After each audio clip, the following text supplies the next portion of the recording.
প্রায় দিনে 10-12 ঘন্টা মিনিমাম পড়তে হতো। এবারে কোনো দিন চাপ থাকলে আরও বাড়তে হতো। চন্দ্রকোনা ধামকুড়িয়া গ্রামের স্থায়ী বাসিন্দা, কিন্তু 2011 সাল থেকে চন্দ্রকোনা পুরসভার 3 নম্বর ওয়ার্ড ঠাকুরবাড়ি বাজার এলাকায় বাড়ি করে এখানেই বসবাস করছে। স্টেশনারি দোকান চালিয়ে বাবা দেবাশিস চক্রবর্তী সংসার চালান। পরিবার বলতে বাড়িতে বাবা দেবাশিস চক্রবর্তী, মা জয়শ্রী চক্রবর্তী, এক ছেলে ত্রিদেব চক্রবর্তী। ত্রিদেবের 2 দিদি রয়েছে। বড় দিদি অম্বিকা বিবাহিত, ছোট দিদি স্নেহা চক্রবর্তী বাংলায় অনার্স নিয়ে ঘাটাল কলেজের 3য় বর্ষের ছাত্রী। বাড়িতে রয়েছে অবসরপ্রাপ্ত সেনা কর্মী দাদু পাঁচকৌড়ি চক্রবর্তী। চন্দ্রকোনায় নার্সারিতে পড়াশোনা করে তারপর থেকেই মেদিনীপুরের রামকৃষ্ণ মিশনে মাধ্যমিক এবং তারপর পুরুলিয়া রামকৃষ্ণ মিশন বিদ্যাপীঠ থেকে উচ্চ মাধ্যমিকে রাজ্যে 5ম স্থান অর্জন করেছে চন্দ্রকোনার ত্রিদেব। ভবিষ্যতে ইঞ্জিনিয়ার হওয়ার জন্য প্রস্তুতি নিচ্ছে।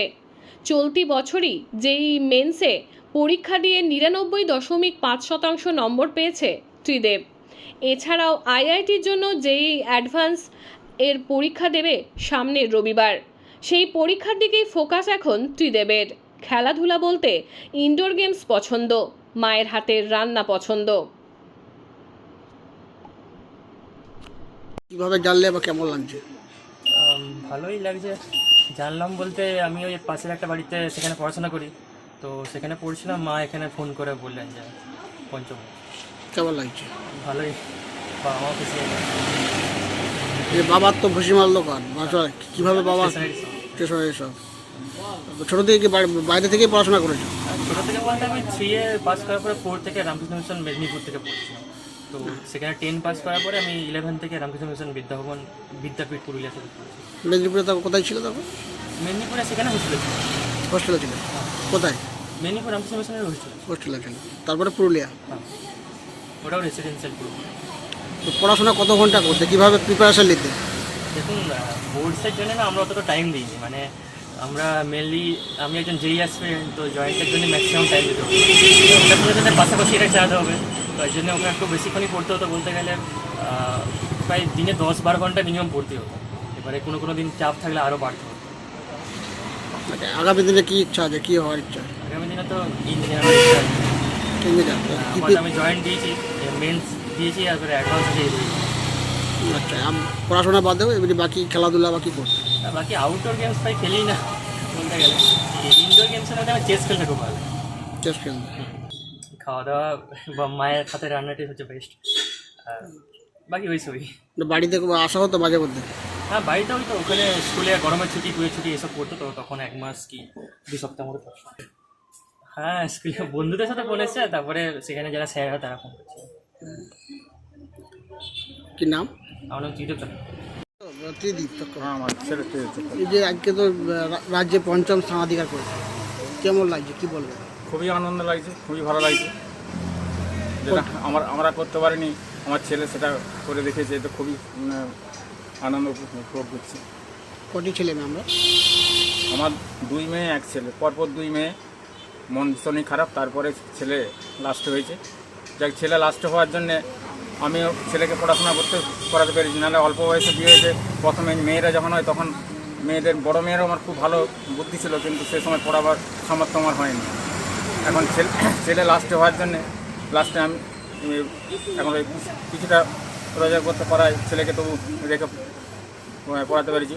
ও তো প্রথমে নার্সারি স্কুলে পড়তো এখানে রবীন্দ্র স্মৃতিতে, চন্দ্রকোনা রবীন্দ্র স্মৃতিতে পড়তো। ওখানে ক্লাস 3 পর্যন্ত পড়ে ফার্স্ট হয়ে মেদিনীপুর রামকৃষ্ণ মিশনে পড়াশোনা করেছে। সেখানেও ভালো রেজাল্ট করেছে, সব থার্ড ছিল। আর মাধ্যমিকে সেখানে ক্লাসে ফার্স্ট হয়ে পরীক্ষা দিয়েছিল, কিন্তু ওখানে কোনো মাধ্যমিকে র্যাঙ্ক করতে পারেনি। ও 3য় ছিল, 4র্থ হয়েছিল 10ম স্থান অগ্নিমপাত্র। কিন্তু তার পুরুলিয়া 2য় সেমিস্টারে 2য় হয়েছিল, 3য় সেমিস্টারে, আর এটাতে 5ম হয়েছে। পুরুলিয়াতে এই 11-12 ওখানে পড়েছে। আপনার আর্থিক মানে কী করেন আপনি? আমার এই দোকানের উপরে নির্ভর, আর কিছুটা জমি আছে, সেটা এই দোকানের জন্য চাষ করতে পারিনি। এই লোককে দেওয়া আছে, লোকে চাষ করে। মাসে এই বছরে 10,000 টাকা করে, বছর চুক্তি 10,000 টাকা করে পাই। এই ভুসিমাল দোকান দিয়েই তো? হ্যাঁ, এই যে ছেলের তো একটা খরচ খরচা কীভাবে চলে? এই কষ্টের মাধ্যমে চলে, এই দোকান থেকেই করে চালাতে হতো। মেয়ে পড়াশোনা করা? বড় মেয়ের তো বিয়ে হয়ে গেছে, তারও বিয়ে পর্যন্ত পড়া দিয়েছি। আর ছোটো মেয়েও এই বছরে বিয়ে 3rd ইয়ার কমপ্লিট করলো।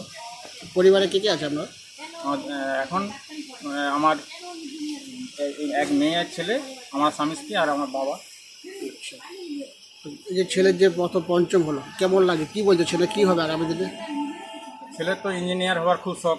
আমরা তো প্রথম ডাক্তার হলে ভালো, না বলছে না বাবা আমি ডাক্তার ওখানে আমার যেটা ভাবি আমি ইঞ্জিনিয়ার হতে চাই। তো ছেলের ইয়েতে আমরা কোনোদিন সে যেটা ভালো বুঝে সেটাই করে, আমরা তার উপরে কোনো চাকরি দিইনি। সে ইঞ্জিনিয়ার ভালোবাসে, ইঞ্জিনিয়ার নিয়েই পড়ছে, কম্পিউটার সায়েন্স নিয়ে পড়ছে। পড়াশোনা কীরকম করতো বাড়িতে? বাড়িতে পড়াশোনা ভালো, এবার ও নার্সারির থেকেই পড়াশোনা খুবই ভালো। কতক্ষণ পড়াশোনা করতো বাড়িতে? বাড়িতে 8-10 ঘন্টা পড়াশোনা করতো। ও তো ছোটোর থেকে ফাঁকি, মানে এখানে তো 3 পর্যন্ত, ক্লাস 3 পর্যন্ত এখানে পড়েছে নার্সারি স্কুলে। তারপরে মেদিনীপুর রামকৃষ্ণ মিশনে পরে ভর্তি করা হয়েছিল। তো সেখানে তো হোস্টেলেই থাকতো। সেখান থেকে পুরুলিয়া? হ্যাঁ, সেখান থেকে পুরুলিয়া। আমার ছেলে ইয়াতে সারা লাইফটা বিদেশেই বাইরে কাটে। আপনার নাম? আমার নাম দেবাশিস চক্রবর্তী। ভালো লাগছে। শুনে কেমন অনুভব হবে? কি বলবো, ভাষাই বলতে পারছি না। খুব আনন্দ, এই দিনটার অপেক্ষায় অনেকদিন ছিলাম। মানে সেই ছোটো ছেলে পড়াশোনা করেছে, তারপর থেকে তো বাইরেই কাটিয়েছে। হ্যাঁ, মিশনে, মেদিনীপুর মিশনে ছিল, ওখান থেকে পুরুলিয়া। তো পড়াশোনাটার বিষয়ে আপনার সেরকম বিশেষ চাপ থাকে না?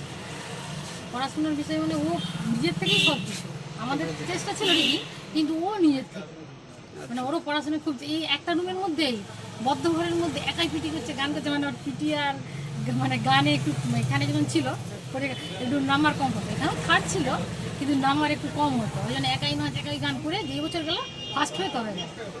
আচ্ছা, এই আমাদের চন্দ্রগানা আর উন্নতি ওখান থেকে মেদিনীপুরে ছিল। হ্যাঁ, তারপরে ওখানে পরীক্ষা দিয়ে পাওয়ার পর থেকে ক্লাস 10 পর্যন্ত ছিল। 11এও মানে ও র্যাঙ্ক করতে পারেনি, 10-এ খুবই কষ্ট ছিল। আজকের দিনটায় যে পেলাম, মা গো তোমার আমি স্বপ্ন পূর্ণ করতে পারি না, আমার স্বপ্ন পূরণ করেছে ও, আমার খুবই মানে গর্ব। আগামী দিনে কী বলছে ছেলে, কী হবে বলছে? ও সফটওয়্যার ইঞ্জিনিয়ার হওয়ার সব, মানে অঙ্কে ও 100 পায়, আজও 100 পেয়েছে। মাধ্যমিকে যে র্যাঙ্ক করতে পারেনি তাতেও 100 পেয়েছে। বাচ্চার থেকে মানে হাফ নাম্বার বেশি হলে, মানে কম হলেও কান্নাকাটি শুরু করে যেত। যেহেতু অঙ্কে ভালো, সফটওয়্যার ইঞ্জিনিয়ার নিয়ে পড়বে, মানে বায়োলজি দিয়ে ডাক্তারি করে করতে হবে। এই যে ছেলের তো একটা কীভাবে সামাল দেওয়া হয়? খুব কষ্ট করেই সামাল দেওয়া মানে ও কিছু স্কলারশিপও পায়, হ্যাঁ কিছু পায়। যেমন ও বাচ্চার থেকেই পায়, 8 থেকে 9-এ যে উঠেছে ওইটা পায়। তারপরে আরও অনেকগুলোই মানে পরীক্ষা দিয়ে সেগুলো পায়, স্কলারশিপ পায়। তারপরে আমাদেরকেও জোগাড় করতে হয়, অনেক কষ্ট করেই জোগাড় করি। ওর মুখ চেয়েই থাকে, ওর নিজের চেষ্টা আছে, বহু চেষ্টা। আপনার নাম? আমার নাম জয়।